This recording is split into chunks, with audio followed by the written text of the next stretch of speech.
اور آپ 7 ذوالحجہ 114 ہجری قمری کو شہید ہو گئے۔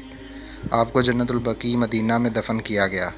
حضرت امام محمد باقر کے بیٹے امام جعفر بن صادق اہل تشیعوں کے چھٹے امام، جبکہ اہل سنت کے دو اماموں امام ابو حنیفہ اور امام مالک کے استاد ہیں۔ آپ 17 ربیع الاول 83 ہجری کو عمری کو پیدا ہوئے۔ امام جعفر کے بعد اہل تشیع بھی کئی حصوں میں بٹ گئے۔ کچھ لوگوں نے امام جعفر کے بیٹے حضرت اسماعیل کی امامت کو مان لیا تو کچھ لوگوں نے محمد الفتح کو اپنا امام چنا، جبکہ زیادہ تر لوگوں نے امام موسیٰ کاظم کو ہی اپنا امام مانا۔ امام جعفر صادق بہت بڑے عالم دین تھے، جن سے تقریباً ہر فقہ کے لوگوں نے فیض یاب حاصل کیا، اور آج بھی لوگ ان فیض حاصل کر رہے ہیں۔ مشہور کیمیاء دان جابر بن حیان بھی آپ کے شاگردوں میں سے تھے۔ اکثر روایات یہی ملتی ہے کہ آپ کو عباسی حکمران منصور کے حکم سے زہر دیا گیا۔ آپ کو بھی جنت البقیع مدینہ منورہ میں دفن کیا گیا۔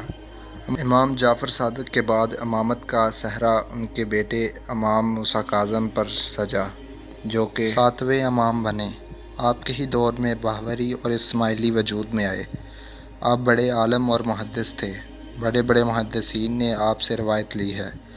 مشہور روایت یہ ہے کہ عباسی حکمران ہارون رشید نے آپ کو جیل میں ڈال دیا اور ایک آدمی کو مقرر کیا کہ وہ آپ کو زہر پلائے۔ چنانچہ اس نے آپ کو زہر دیا، جس سے آپ کو بخار ہوا، اور 3 دن کے بعد 25 رجب 183 ہجری میں آپ کی وفات ہو گئی، اور کاظمین کے مقام میں آپ کو دفن کیا گیا۔ آپ کی عمر 55 سال 6 ماہ تھی۔ حضرت امام موسیٰ کاظم کے بیٹے حضرت علی بن موسیٰ 8ویں امام بنے، جو کہ امام رضا کے لقب سے مشہور تھے۔ آپ کی ولادت 11 ذوالحج کو ہوئی۔ آپ بڑے محدث، فاضل اور بلند شان والے تھے۔ 201 ہجری میں مامون رشید نے آپ کو اپنا ولی عہد مقرر کیا، یہ اس لیے کہ اس وقت آپ کا کوئی مثل نہ تھا۔ ولی عہدی کے بعد مامون رشید نے اپنی بیٹی آپ کے نکاح میں دی۔ مختلف روایتوں میں ہے کہ آپ کی شہرت میں بے پناہ اضافہ ہوا، جس کے بعد مامون نے ہی آپ کو زہر دیا، جس سے 23 صفر 203 ہجری میں آپ شہید ہوئے۔ تو اس مشہد آپ کا مدفن ہے۔ نمبر 9، حضرت محمد تقی۔ حضرت علی رضا کے صاحبزادے، اسم گرامی محمد ابو جعفر کنیت جواد المرتضیٰ اور تقی لقب ہے۔ آپ کی پیدائش 19 رمضان 1995 ہجری میں ہوئی۔ امام رضا رحمۃ اللہ علیہ فوت ہوئے تو حضرت تقی رحمۃ اللہ علیہ کی عمر تقریباً 9 سال تھی، لیکن کم سم ہونے کی وجہ سے پھر بھی علم و فضل سے مالا مال تھے، کیونکہ علم و فضل کو ورثے میں ملا تھا۔ مامون رشید نے اپنی بیٹی ام الفضل کا نکاح آپ سے کر دیا۔ نکاح کے 1 سال تک آپ بغداد میں مقیم رہے اور پھر مدینہ منورہ تشریف لائے، اور پھر 220 ہجری میں مدینہ سے دوبارہ بغداد تشریف لے گئے۔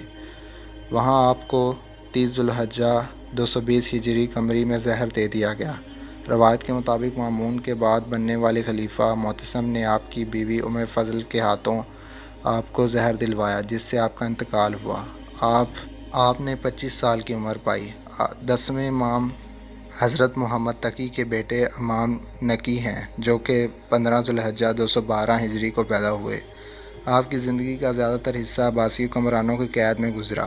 آپ کا انتقال المعتزل بلہ کی قید میں 3 رجب 254 ہجری میں ہوا، اور عراق کے شہر سامرا میں آپ کو دفن کیا گیا۔ حضرت امام نقی کے بیٹے امام حسن عسکری 11ویں امام ہیں۔ آپ کی ولادت 15 ذوالحجہ 212 ہجری میں ہوئی۔